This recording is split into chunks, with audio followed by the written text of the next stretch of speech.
Hello and welcome everyone. Now let's take a walk through financial markets around the globe to see how they are fared. Well, after a deal between US and China, markets are in a good mood.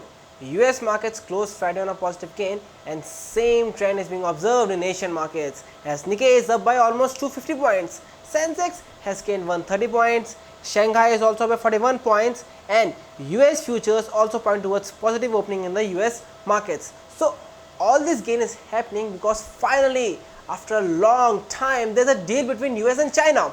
Well, it's a partial deal. Now let's talk about what's in the deal.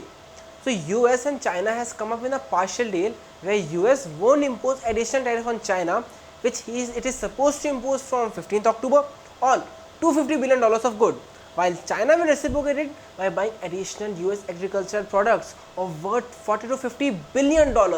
And beside this, the US is also reconsidering its stance to declare China as currency manipulator.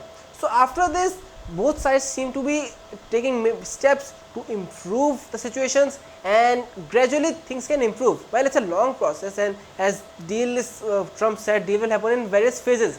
And in phase 1 deal, it can take up to a month to finalize. And yeah, Trump pointed out that in that period, there might be some problem and deal may fall out. But let's hope it's not. So that's how markets reacted.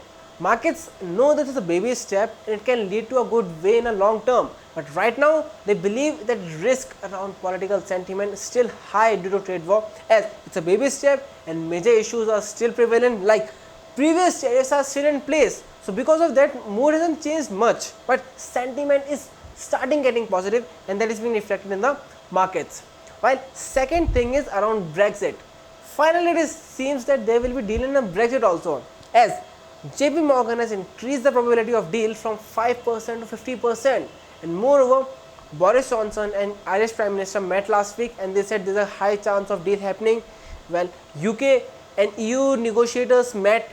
They again said the deal was constructive. So now it seems that both the sides, EU and UK, are ready to compensate and finally come up with a deal as 31st October is approaching. This is the day when UK is supposed to leave with EU, and if there is not a deal, then it will be catastrophic for whole global economy. Everyone is realizing that, and that's why they are trying all things. But Boris Johnson is also supposed to get a deal, otherwise he won't win elections. So he is all guns blazing to get the deal. But EU also knows how much loss it can have on the economy. That's why it is also trying its best to come up with a good deal for Brexit. Now, beside these two issues, there is one issue which is going against the positive sentiment. That is the tensions in the Middle East region. Turkey has launched attack on Syria and it has actually conquered very important border city of Syria. Now, it is doing this attack on the point that it is preventing the creation of terror corridor. But global powers like Europe and US are against it and they are planning to put more sanctions on Turkey to triple the deal. While there was also oil attack on oil tankers of missile from Iran. So both of these are creating high tension in geopolitical scenario in Middle East, which can directly impact the oil prices but also the stability in the global geopolitical scenario. Now if we talk about economic data, well, things are not positive on that front.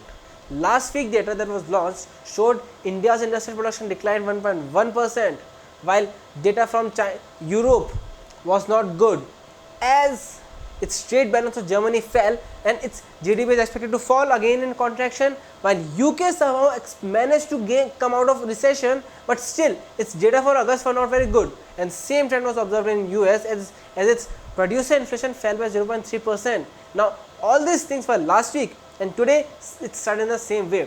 As in China, the imports and exports data which came in the morning were worse than expected. Its export fell by 3.2% against expectation of 3%, while imports fell by 8%, but there was a hope of fall of only 5%. So this again shows that global trade activity is falling, and that's why we have seen some of the gains are being paired right now.